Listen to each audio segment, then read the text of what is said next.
رفقۂ محترم، السلام علیکم ورحمۃ اللہ وبرکاتہ۔ ایک چیز ہم نے سمجھنا چاہیے کہ اللہ کے رسول صلی اللہ علیہ وسلم کی شخصیت کیسی تھی، کیا تھی۔ ایک تو وہ تقاضا تھا کہ آپ صلی اللہ علیہ وسلم ظاہر بشر تھے۔ آپ صلی اللہ علیہ وسلم نے فرما دیا کہ میں بھی تمہاری طرح انسان ہوں، بشر ہوں، مجھ میں اور تمہیں صرف اتنا فرق ہے کہ مجھ پر وہی نازل ہوتی ہے اور تم پہ وہی نازل ہو نہیں سکتی، میں آخری نبی ہوں۔ پھر ایک آپ کی زندگی کا ایک بشری تقاضا تھا، اور ایک تھی پوسٹ جو ڈسٹنکشن تھی آپ کی، یعنی رسول، نبی یہ ہونا، یہ پوسٹ کا ایک تقاضا تھا، یہ ایک ڈسگنیشن جو پدوی اللہ نے آپ کو عطا کی تھی، جو نعمت آپ کو ملی تھی کہ اللہ کی بات ان پر نازل ہوتی تھی وہی، اور وہ لوگوں تک کے وہ احکامات پہنچائے، ان کی ذمہ داری تھی۔ تو آپ نے اپنی ذمہ داری کا پورا حق ادا کر دیا۔ تو اصل میں ہوتا کیا کہ آپ صلی اللہ علیہ وسلم کی بھائی بہت محبت ہے آپ صلی اللہ علیہ وسلم سے، ہم کو ہونا بھی چاہیے، کیونکہ ہمارا ایمان ہی مکمل نہیں ہے کہ اس وقت تک کہ ہم اتنی محبت، اتنی عروج والی محبت کو نہ پہنچے کہ ہمارے ماں باپ کی جان و مال سے زیادہ، ہمارے جان و مال ماں باپ سے زیادہ ہم کو عزیز ہو آپ صلی اللہ علیہ وسلم، تبھی ہمارا ایمان مکمل ہے، سوال ہی پیدا نہیں ہوتا۔ لیکن ہم کو جو اللہ کی نازل کردہ جو آیت ہے، جو آپ صلی اللہ علیہ وسلم نے قرآن میں ہم تک کے پیش کر دی، تو اس کی گہرائی کو بھی سمجھنا چاہیے، اس کے فیکٹ کو بھی سمجھنا چاہیے کہ اللہ کے رسول صلی اللہ علیہ وسلم، فیکٹ یہ ہے کہ جو بھی وہی آتی تھی تو آپ صلی اللہ علیہ وسلم نے کبھی اس میں خیانت نہیں کی، نعوذ باللہ۔ جیسی جو بھی وہی آتی تھی، جو بھی غیب کی خبر رہے یا جو بھی حکم رہا، تو آپ صلی اللہ علیہ وسلم ایز اٹ از لوگوں کے سامنے پیش کر دیتے تھے، اور اس خبر پر وہ جو حکم رہتا تھا اللہ کا، اس پر خود بھی عمل کرتے تھے اور لوگوں کو بھی آمادہ کرتے تھے، خصوصی طور پہ ایمان والوں کو، کہ ان کے لیے تو مسٹ تھا وہ، تو ان کو اس پر آمادہ کرتے تھے۔ اور صحابہ رضی اللہ اجمعین بے کم و کاش، بغیر کسی طرح کے دل و دماغ میں فتور لائے اس پر عمل بھی کرتے تھے، اور جمے رہے، آپ صلی اللہ علیہ وسلم کے بعد میں بھی جمے رہے۔ لیکن بعد میں بگاڑ کی صورتیں بنی، اس وقت میں بھی بگاڑ کی صورتیں ہوتی تھی، لیکن کیا تھا، ایک فورس تھا، صحابہ رضی اللہ اجمعین تھے تو اس پر قدغن لگاتے تھے، لیکن بعد میں وہ شکلیں بڑھتے گئی۔ جیسا اس وقت میں حدیث بیان بھی ہوتی تھی، حدیث بیان کرنے کے لیے، حدیث یعنی بات، آپ صلی اللہ علیہ وسلم کی کہی بات، ایک وہ بات آپ صلی اللہ علیہ وسلم کی کہی ہوئی جو اللہ ان کو ارشاد فرماتا تھا وہی کے شکل کی، تو وہ تو سوال ہی پیدا نہیں ہوتا۔ وہ تو آپ صلی اللہ علیہ وسلم نے وہی ایک وہی بغیر کسی خیانت کے قرآن میں لوگوں تک کے پہنچا بھی دیا، اور قرآن میں درج بھی کر دیے، جو قرآن کی شکل میں ایز اٹ از ہمارے سامنے موجود ہے۔ لیکن اس کے علاوہ جو باتیں ہوتی تھی آپ صلی اللہ علیہ وسلم کی، تو وہ لوگ، وہ جو واقعات تھے، وہ جو چیزیں تھی، لوگ بیان کرتے تھے صحابہ ایک دوسرے کے پاس میں، تو بیان کا اس وقت میں بھی کوئی ممانعت نہیں تھی، لیکن کتابی شکل نہیں دی گئی کہ اس کے حدیثوں کے کلیکشن کو آپ صلی اللہ علیہ وسلم کے انتقال کے بعد میں حضرت ابو بکر صدیق رضی اللہ عنہ نے جمع کیا حدیث، اور چاہا کہ یہ اس کو بھی میں لکھ لوں، تو ان کو مناسب نہیں لگا کہ لوگ ایسا نہ ہو کہ یہ حدیث ہی پڑھنا شروع کر دے اور قرآن سے دور ہٹ جائے، تو وہ ذخیرے کو آپ نے جلا دیا۔ لیکن اس کے بعد میں لکھے گئی تو اس سے انکار نہیں کہ لکھے گئی، کوئی حرج کی بات نہیں، لیکن میں ہمیشہ کہتا ہوں کہ جو حدیث قرآن کی آیت سے ٹکرائیں گی تو ہم کو وہ حدیث ریجیکٹ ہی کرنا پڑے گا، نہ کہ قرآن کی آیت کو نظر انداز کرنا پڑے گا۔ لیکن جو حدیث عین قرآن کے حکم اور قاعدے کے مطابق ہوں گی اس کو ہم گلے لگائیں گے۔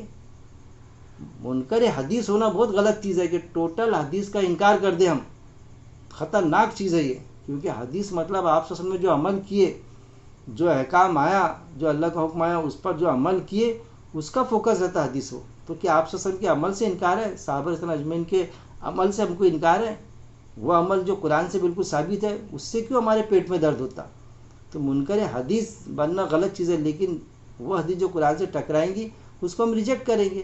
یہ قاعدہ بنا کے ہم باقاعدہ قرآن کی آیتوں کو سمجھنے کی کوشش کریں گے۔ اب ہوتا کیا کہ حدیثوں کے ذریعے سے، کئی حدیثوں کے ذریعے قرآن کی آیتوں کو ضرب لگانے کی کوشش کی جاتی۔ ایک طرف ہے قرآن یہ بتایا جاتا کہ آپ صلی اللہ علیہ وسلم نے کوئی خیانت نہیں کی، سوال ہی پیدا نہیں ہوتا، قرآن سے ثابت ہے، آیتیں گواہ ہے کہ ہم غیب کی باتیں بتانے میں بخیل نہیں ہیں، کہ جو باتیں جو تھی تو ہمارے رسول کوئی اس میں بخل نہیں کیے، نعوذ باللہ، چھپائی نہیں کسی بات کو. آیتیں یہاں تک کیا آتے کہ اگر اس میں سے کچھ بھی آپ چھپاتے تو ہم تمہارا دہنا ہاتھ پکڑ لیتے اور گردن کی رگ کاٹ دیتے. یہاں تک کہ معاملہ آتا. لیکن یہ چیزیں اتنے خطرناک بات اللہ نے پیش کر دی آپ صلی اللہ علیہ وسلم کو، لیکن ہم کیا ہے، ہم دعوے دار ہیں ایمان کے، لیکن قرآن کی آیتوں کو ڈائریکٹلی ہم چھپائی جا رہی ہے ہم سے، اس سے ٹکرانے والی حدیث کو حاوی کیا جا رہا ہے. ایک مسئلہ چلتا کہ وہی نازل ہوئی جس کا جو قرآن میں آ گئی، لیکن اس کے علاوہ ہم کو کوئی چیز ایسی بتائی جاتی کہ جو قرآن کی آیت سے ٹکراتی. اور وہ جیسا غیب کا علم، کون کب مرے گا، کتنے دن زندہ رہیں گا، کس جگہ موت آئیں گی، اس کا علم صرف اللہ کو ہے، سوائے اس کے کسی کو بھی نہیں ہے. غیب کا علم کسی کو نہیں ہوتا، لیکن حدیث کے ذریعے بتایا جاتا ہے کہ آپ صلی اللہ علیہ وسلم کو وہ علم تھا.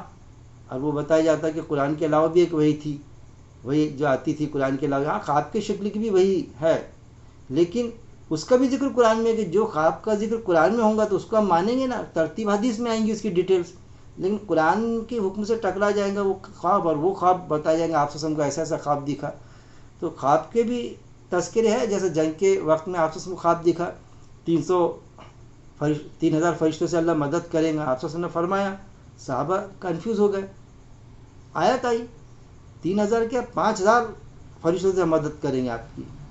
تو قرآن میں درج ہے. سوال ہی پیدا، وہ جو خواب تھا کنورٹ ٹو وہی ہو گیا. اب وہ خواب نہیں رہا، وہ کوئی قرآن کی بات کی باہر کی بات نہیں ہوئی، بلکہ 3 نہیں 5000 فرشتوں سے مدد کریں گے. جسٹیفائی ہو گیا وہ. اب کچھ حدیثیں ایسی ہے کہ جو باہر ملتی لیکن جسٹیفائی نہیں ہوتی، جیسا کئی حدیثیں آپ کو ملیں گی، لیکن کچھ حدیث آپ صلی اللہ علیہ وسلم کی ایسی ہے بہت زیادہ. اب پھر ہم یہ بھی سمجھے کہ آپ صلی اللہ علیہ وسلم کا اس سے انکار نہیں. آپ صلی اللہ علیہ وسلم ایسی پرسنالٹی، ایسی شخصیت تھی کہ آپ صلی اللہ علیہ وسلم کا ججمنٹ پاور بہت پاورفل تھا.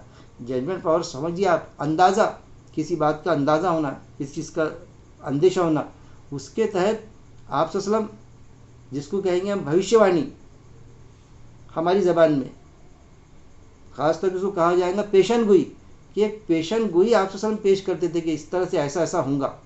کیونکہ وہ اس وقت کی سچویشن آپ صلی اللہ علیہ وسلم جانتے تھے. لوگوں کے جو خصوصی طور پر جو ایمان والے تھے ان کے مزاج سے آپ صلی اللہ علیہ وسلم واقف تھے کہ کس پرٹیکولر صحابی کا کیسا مزاج ہے، تیز مزاج ہے، صحیح مزاج ہے، وہ دشمنوں سے کس طرح کیسے ٹکرا جاتے، کہاں کیسا مزاج بنتا ان کا. تو وہ مزاج کے حساب سے، وہ حساب سے آپ صلی اللہ علیہ وسلم کو اندیشہ ہوتا تھا. تو پیشن گوئی بھی موجود ہے. اور پھر وہ پیشن گوئی تھی تو وہ اس وقت میں جب وہ حیات زندگی میں آپ صلی اللہ علیہ وسلم دنیا سے چلی بھی گئے، اور جو پیشن گوئی کی تھی تو وہ صحابہ رضی اللہ اجمعین نے سر کی آنکھوں سے دیکھا کہ وہ جو پیشن گوئی بالکل ایز اٹ از ویسی ثابت ہوئی. ان کو اندیشہ لگتا تھا کہ ایسا نہ ہو جائے آپ صلی اللہ علیہ وسلم، یعنی ایسا ہی ہوگا، ایسا ان کو یقین تھا. باقاعدہ ویسا ہی ہوا. کئی ہم کو حدیث میں ملتے وہ چیز، تو اس کا مطلب یہ تھوڑی کہ آپ نے جو فرمایا ویسا ہی ہوا. وہ آپ صلی اللہ علیہ وسلم کے لیے الہام تھا، ایک ججمنٹ تھا، ایک پیشن گوئی تھی، ایک آپ صلی اللہ علیہ وسلم کا ایک اندازہ تھا. اور آپ صلی اللہ علیہ وسلم کا اندازہ سبحان اللہ سوال ہی پیدا نہیں ہوتا، تو ویسا ہی ہوا. تو وہ جو اندازہ تھا تو وہ بعد میں اس طرح سے ہوا، وہ چیزیں حدیث میں پیش ہوئی. اب اس کو ہم یہ تھوڑی کہیں گے کہ وہ وہی تھی کر کے، دیکھو ویسی پیش ہوئی نا. آپ صلی اللہ علیہ وسلم کو کیا غیب کا علم تھا؟ غیب کا علم تھا ایسا نہیں. آپ صلی اللہ علیہ وسلم کا اندازہ ججمنٹ تھا جو صحیح ثابت ہوا. اس حد تک کہ ہم سمجھیں گے اس کو. جیسا عامر بن یاسر رضی اللہ عنہ، ان کے بارے میں آپ صلی اللہ علیہ وسلم نے کہہ دیا تھا کہ ان کو ایک باغی جماعت قتل کریں گی، ویسا ہی ہوا جیسا آپ صلی اللہ علیہ وسلم نے کیے تھے. صحابہ نے سر کی آنکھوں سے دیکھا، اور صحابہ رضی اللہ اجمعین گھبراتے تھے کہ جب ان میں ڈسپیوٹ ہوا حضرت علی رضی اللہ عنہ اور حضرت معاویہ رضی اللہ عنہ کے بیچ، تو وہ جب سامنے آتے تھے مخالفین کے کہ جو حضرت علی رضی اللہ عنہ کے مخالف تھے، تو وہ اپنی تلواریں کھینچ لیتے تھے کہ نہیں، آپ صلی اللہ علیہ وسلم کی تو پیشن گوئی ہے کہ ان کو باغی جماعت قتل کریں گے، تو ہم کیا باغی جماعت میں شمولیت ہو جائے ہماری.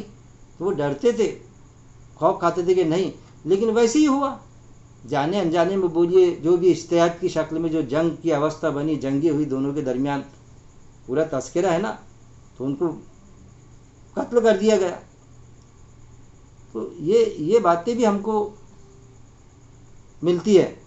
تو اب یہ پیشن گوئی تھی. پھر کئی یہ بھی پیشن گوئی تھی کہ بھئی ماں عائشہ رضی اللہ عنہ کے لیے آپ نے فرمایا تھا کہ ایسا نہ ہو یا ایسا ہوگا کہ خواب کے کتے بھوکیں گے. ان کے ایک بیوی کے بارے میں، ہماری ماں کے بارے میں ویسے ہی ہوا کہ جب وہ ہوا معاملہ، غالباً جنگ صفین کا ہی معاملہ ہے وہ، کہ ایک طرف حضرت علی رضی اللہ عنہ ان کے خلاف میں حضرت معاویہ رضی اللہ عنہ، اب دونوں بھی ایمان والے، تو ان کا ساتھ دے رہا ہے معاویہ رضی اللہ عنہ کا حضرت طلحہ رضی اللہ تعالیٰ عنہ، حضرت زبیر رضی اللہ عنہ، اور ان کا سپورٹ کر دے رہی ماں عائشہ رضی اللہ عنہ، ہماری ماں عائشہ رضی اللہ عنہ کہنا چاہیے۔ تو اب پیشن گوئی بھی موجود، ساری چیزیں، تو وہ جو چیزیں جو تھی تو وہ باقاعدہ گھڑی، تو اس وقت میں ان کو احساس ہوا ماں عائشہ رضی اللہ عنہ کو کہ جب ہاپ کے کتے بھوکے تو انہوں نے اپنا قدم پیچھے لیا، یعنی یہ تو ان کے ذہن میں آیا، یعنی یہ تو آپ صلی اللہ علیہ وسلم کی پیشن گوئی تھی کہ ایسا ہوں گا ہاپ کے کتے، تو انہوں نے اپنا بھوکیں گے تو انہوں نے اپنا واپس لیا، تو کیا اس وقت تک کہ ان کی بات کا یقین نہیں تھا کیا؟ اس لیے کہ وہ وہی نہیں تھی کہ فکس ہو جائے، لیکن جب ویسا ہی ہوا تو وہ چیز وہ وہی کی شکل نہیں ہوئی، لیکن وہ اندیش آپ صلی اللہ علیہ وسلم کا، وہ پیشن گوئی آپ صلی اللہ علیہ وسلم کی صحیح ثابت ہوئی، جو حدیث کی شکل میں ہمارے پاس میں آتی، تو ہم یہ تھوڑی سمجھ سکتے کہ آپ صلی اللہ علیہ وسلم کو غیب کا علم تھا، یا پھر فلانی چیز آپ صلی اللہ علیہ وسلم کو اللہ نے بتا دیا تھا، ڈکلیئر کر دیا تھا اللہ نے ڈکلیئر نہیں کیا تھا، اللہ نے سجایا تھا، ان کا ایک ججمنٹ ہوا کرتا تھا، لیکن اللہ اگر ڈکلیئر کرتا تو وہی کا سلسلہ تو جاری تھا، وہ قرآن میں وہی ہوتی تھی کہ ایسا ایسا ہوگا، نام کے ساتھ میں وہی ہوتی۔ اسی طرح قیصر و کسریٰ کے خزانے جو ہے وہ ہمارے ہاتھ میں آ جائیں گے، اس کی بھی پیشن گوئی آپ صلی اللہ علیہ وسلم نے کی تھی۔ ایک صحابی رضی اللہ اجمعین تو ان کے بیمار ہو گئے، تو اس طرح سے واقعہ آتا ہے کہ بھائی میں بھی مر نہیں سکتا، کیونکہ آپ صلی اللہ علیہ وسلم کی ایسی پیشن گوئی ہے کہ ابھی تو قیصر کسریٰ فتح تھوڑی ہوئے، یہاں تک کہ ان کو آپ صلی اللہ علیہ وسلم کی بات پر یقین تھا کہ اب حدیث میں یہ آتا کہ وہ ان کو یہ لگتا تھا کہ میں مر ہی نہیں سکتا،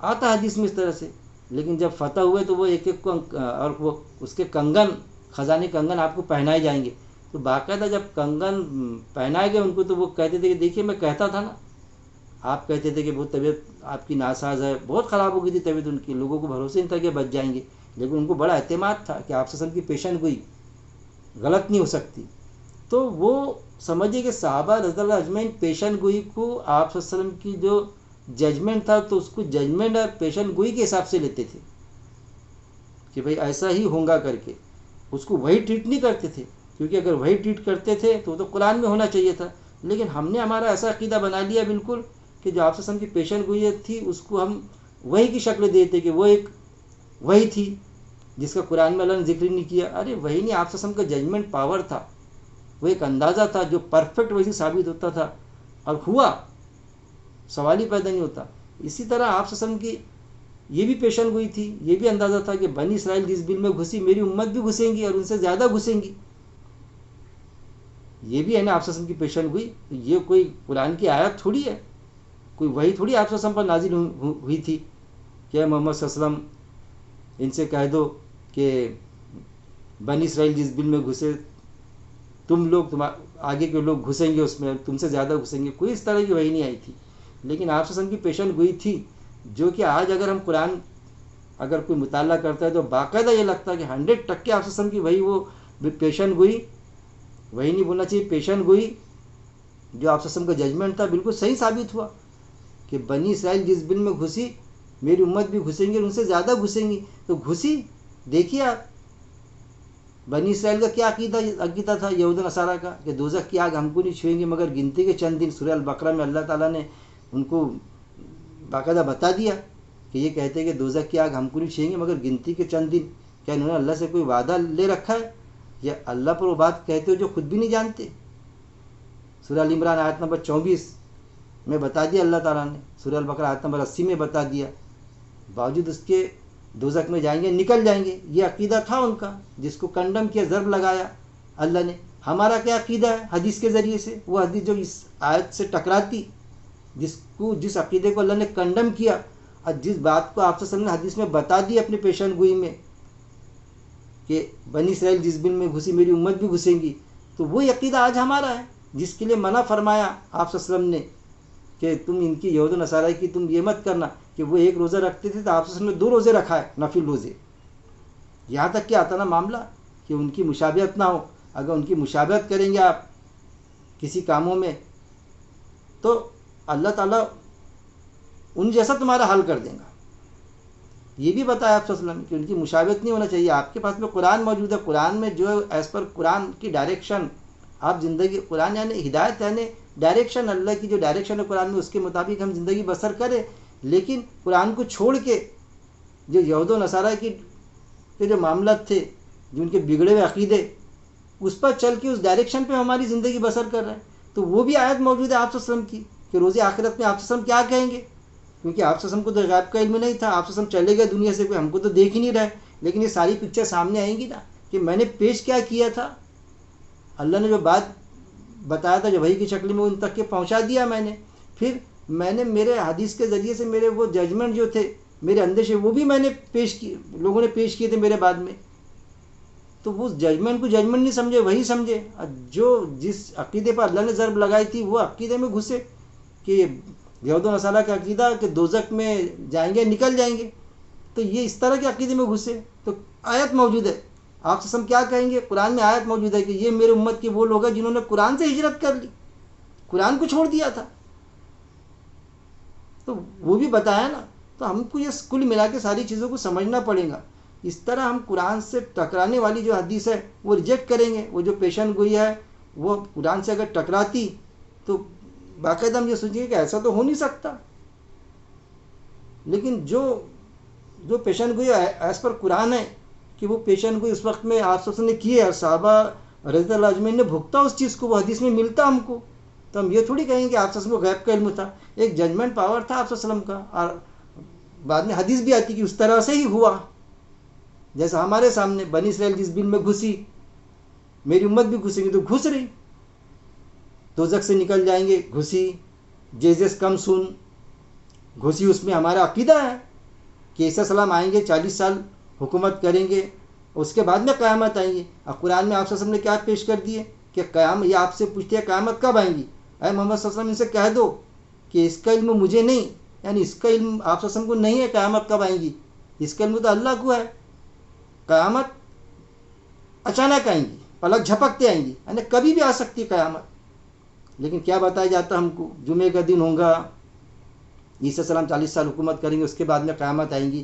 اب اگر اچانک قیامت آ گئی, ہم بیٹھے ابھی آ گئی, اب قیامت آ گئی تو وہ تو قیامت رہیں گی. لیکن جن کے یہ عقیدے بنے ہیں وہ تھوڑی یقین کریں گے اس چیز کو کہ یہ قیامت ہے, پہاڑ اڑیں گے, چاند پھٹیں گا, یہ جو ایسے پروسیس ہوں گے, قیامت کی ساعت یعنی گھڑی, اس پہ بھی میرے درس قرآن موجود ہے. تو وہ جو ایمان کے دعوے دار ہے جو اس عقیدے میں پھنسے ان کو تو یقین ہی نہیں آئے گا. وہ تو کہیں گے کہ نہیں ابھی عیسیٰ السلام تھوڑی آئے, یہ قیامت تھوڑی ہے, یہ ہمارے نظروں کا دھوکہ ہے. تو وہ بھی سورہ قمر میں اللہ نے بتا دیا کہ وہ کیا کہیں گے, یہ تو جادو ہے, جادو میں ایسی ہوتا. جادو یعنی ہیپنوٹائز ہو جانا, نظروں کا دھوکہ ہونا. پہاڑ اڑیں گے تو وہ سمجھیں گے ایکچوئل اڑ نہیں رہے, ہم کو ہماری نظروں سے دکھائی دے رہے. اس آیت کی بھی تحریف کر دی سورہ قمر کی, اس کو جوڑ دیا آپ صلی اللہ علیہ وسلم کے معجزے سے کہ آپ صلی اللہ علیہ وسلم کو معجزے دی اللہ تعالیٰ نے. تو بھائی قرآن میں ہے کیا, تو وہ آیت کو جوڑ دی اس سے, جبکہ وہ آیت میں اگر کر کے آیا کہ اگر ایسا ہوگا قیامت ان کے سامنے آ جائے, اگر کبھی بھی آ سکتی نا اچانک, اگر ایسا سامنے آ جائے تو اس کو کیا سمجھیں گے, جادو سمجھیں گے. لیکن اس کو معجزے جوڑ دیا کہ دیکھو سورہ قمر میں آپ صلی اللہ علیہ وسلم نے چاند پھٹ گیا تو آپ صلی اللہ علیہ وسلم ٹکڑے کیے تھے نا چاند کے, جبکہ پھر اگر ٹکڑے کی آپ صلی اللہ علیہ وسلم کو معجزہ تھا اور اتنا بڑا معجزہ اللہ نے دیا جس کو آپ قرآن کی آیت کی تحریف کر کے ثابت کرتے, تو اس آیت کا کیا ہوگا پھر. سورہ انعام کی آیت نمبر 35 کی, اس پر بھی درس قرآن موجود ہے میرے کہ اللہ کے رسول صلی اللہ علیہ وسلم کی چاہت ہوتی تھی کہ اللہ کوئی معجزہ دے مجھے تاکہ میں ان کو عاجز کر دوں جیسا پہلے کے نبیوں کو دیا تھا. لیکن اللہ نے صاف فرما دیا کہ ہم آپ کو کوئی معجزہ نہیں دیں گے, آپ کو چاہیے تو آپ آسمان میں سیڑھی لگا لو یا زمین میں سرنگ کھود لو, لے کر آؤ ان کے لیے کوئی معجزہ.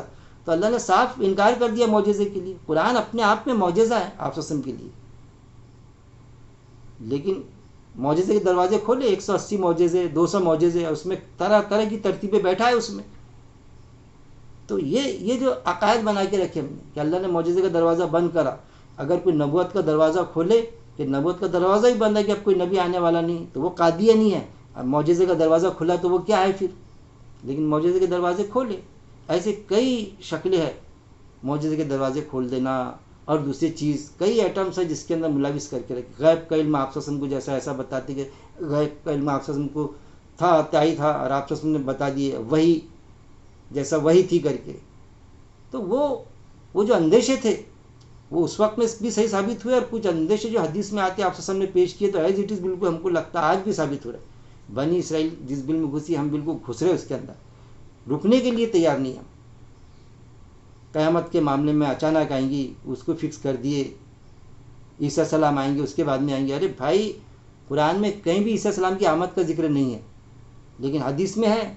پھر دوزخ میں جائیں گے، نکل جائیں گے، اس میں گھسے ہیں. پھر روح جمع ہو جاتی، جب روح قبض کی جاتی نیک انسان کی لیگن میں، اب بد کی سجن میں. اب جسم اور روح کے جوڑ کب ملیں گے؟ روز آخرت ملیں گے. اس پر بھی درس قرآن موجود ہے. شیطان ابلیس نے بھی اس کو تسلیم کیا کہ جب تک کہ مہلت دے مجھے بہکانے کی. اب بہکایا شیطان نے، ایسا بہکایا کہ جسم اور روح کے جوڑ جب ہم مر جاتے، مرنے کے بعد میں جوڑ مل جاتے ہیں قبر میں. پھر قبر میں سوال ہوتے 3 سوال. کوئی جماعت کہتی 3 سوال، کوئی جماعت کہتی 4 سوال. غالباً اکثریت اس میں ملوث ہے کہ ہاں سوال ہوں گے نا، یعنی ڈبل ایگزام ہوگا، یعنی جسم اور روح کے جوڑ مل جائیں گے. قرآن میں تو کہیں بھی نہیں ہے کہ قبر اتھر میں سوالات ہوں گے جوابات ہوں گے. وہ روح وہاں جمع ہو گئی، جسم وہاں پڑا ہے. اب وہ محفوظ شکل میں رہے چاہے محفوظ شکل میں نہ رہے، باڈی ہے وہ انسان کی، جسم و روح کے جوڑ تھوڑی ملنا ہے. یہ بگڑے ہوئے عقائد جو یہود و نصارہ کے تھے، وہ اور ان سے زیادہ خطرناک گھسے ہم. بنی اسرائیل جس بل میں گھسی وہ گھسیں گے، اور ان سے بھی زیادہ گھسے. پیشن کوئی آپ سے کی کوئی وہ نہیں ہے